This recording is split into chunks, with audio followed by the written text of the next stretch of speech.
اسرائیل پر Hamas کے 7 اکتوبر کے حملے کے بعد شروع ہونے والی اسرائیلی عسکری کارروائیاں جنوبی غزہ کی طرف بڑھتے ہوئے 6 مہینوں کے بعد اب رفح کی دہلیز پر پہنچ گئی ہیں۔ یہاں 15 لاکھ فلسطینی پناہ گزین موجود ہیں اور اسرائیلی وزیر اعظم بنیامین نتنیاہو نے اعلان کیا ہے کہ اسرائیلی فوج اس شہر پر حملہ کرے گی کیونکہ اسرائیل پر حملے کے ذمہ داران یہاں موجود ہیں۔ اسرائیل کے صدر نے جمعے کو اعلان کیا کہ اگر رفح میں موجود حماس کی 4 بٹالین کو چھوڑ دیا گیا تو حماس کو ختم کرنے کا مقصد نامکمل رہے گا، لیکن اقوام متحدہ اور یورپی یونین سمیت ان حکومتوں نے بھی اسرائیلی وزیر اعظم کو اس حملے کی وجہ سے ہونے والے انسانی نقصان کے بارے میں خبردار کیا ہے، جو روایتی طور پر اسرائیل کے اتحادی ہیں جیسے کہ امریکہ اور برطانیہ۔ رفح میں وہ فلسطینی پناہ گزین ہیں جن کے شہروں پر اسرائیل کا قبضہ ہے۔ وہ کہتے ہیں کہ اگر بڑی فوجی کارروائی ہوئی تو ان کے پاس جانے کے لیے کوئی جگہ نہیں ہے کیونکہ مصر کے ساتھ سرحد بند ہے۔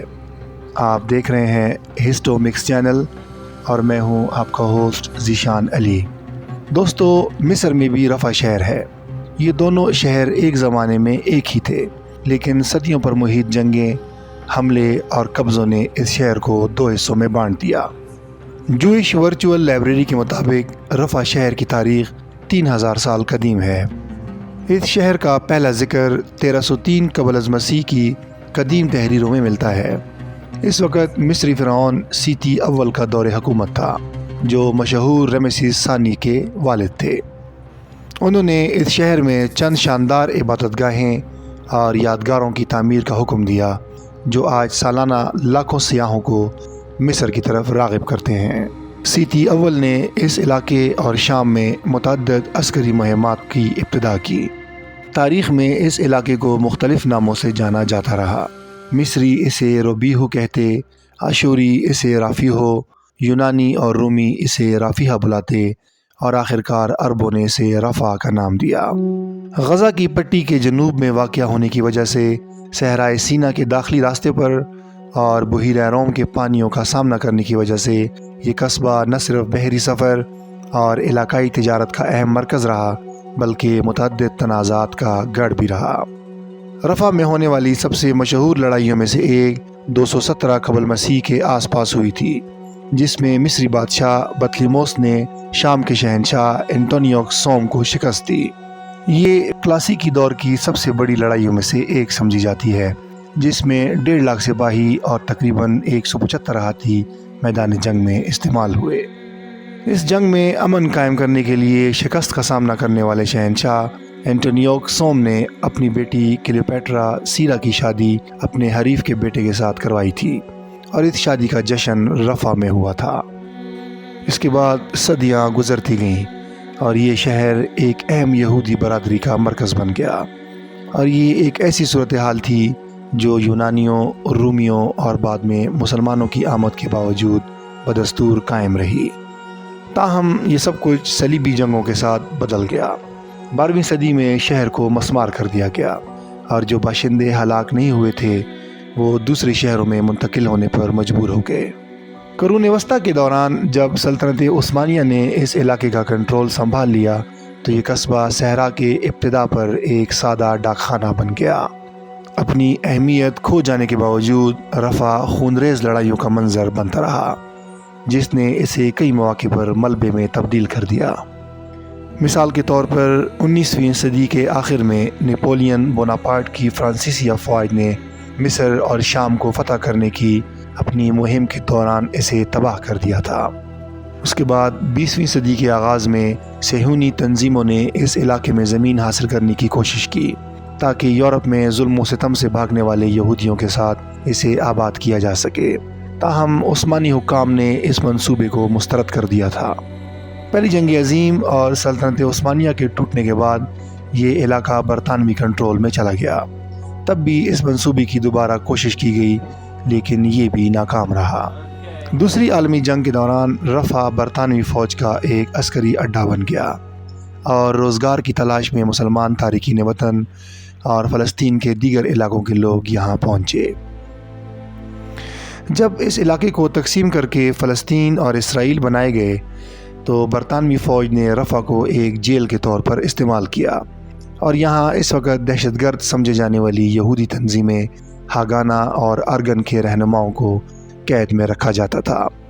تاہم جب اسرائیل کی ریاست کا قیام آیا تو یہ شہر اپنی موجودہ شکل یعنی بحیثیت پناہ گزین کیمپ کی صورت اختیار کرنا شروع ہو گیا۔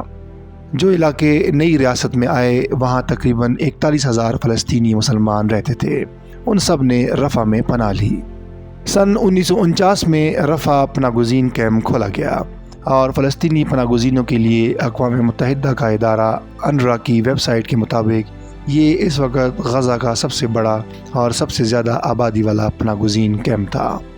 غزہ کی وزارت صحت کے مطابق موجودہ جنگ کی ابتدا سے اب تک تقریباً 32,000 سے زیادہ فلسطینی شہید ہوئے ہیں اور اب رفح کی آبادی پہلے سے 5 گنا بڑھ گئی ہے۔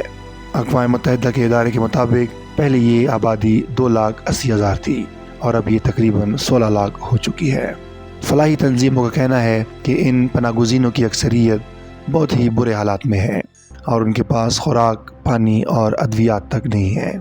دوستو، سن 1948 میں اسرائیل کے قیام کے بعد سے یہ قصبہ اور غزہ کی باقی پٹی کا کنٹرول مصر کے پاس تھا، لیکن یہ صورتحال جون 1967 میں عرب اسرائیل جنگ کے بعد تبدیل ہو گئی، جب اسرائیلی افواج نے غزہ کے تمام علاقے اور پڑوس میں موجود جزیرہ نما سینا پر قبضہ کر لیا تھا۔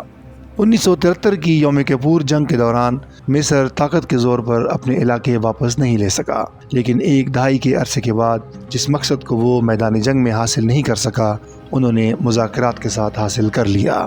وہ سینا کو حاصل کرنے میں کامیاب رہے اور اس پر عمل درآمد 1982 میں ہوا۔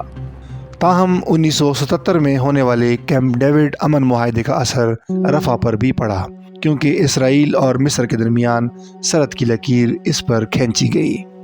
اس ساری صورتحال نے اس فلسطینی شہر کو دوسری عالمی جنگ کے بعد برلن جیسا بنا دیا، کیونکہ مکانوں کے درمیان، باغیچوں کے درمیان اور گلیوں میں باڑ لگا دی گئی اور شہر کو 2 حصوں میں تقسیم کر دیا گیا۔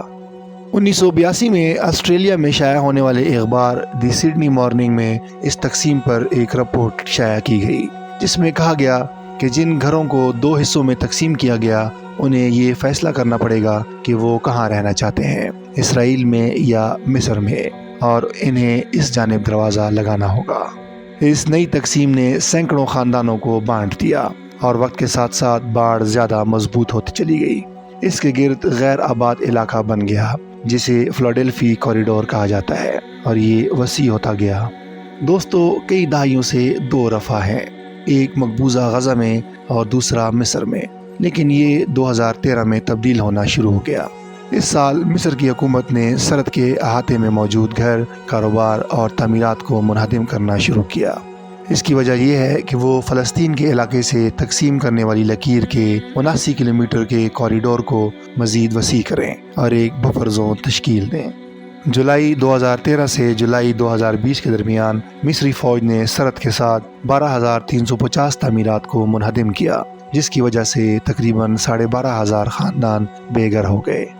ہیومن رائٹ واچ تنظیم کی 2021 میں شائع ہونے والی ایک رپورٹ میں اس اقدام کی مذمت کی گئی۔ رپورٹ میں تنظیم نے یہ بھی بتایا کہ فوجیوں نے 6,000 ایکڑ سے زائد فصلوں کو تباہ کیا۔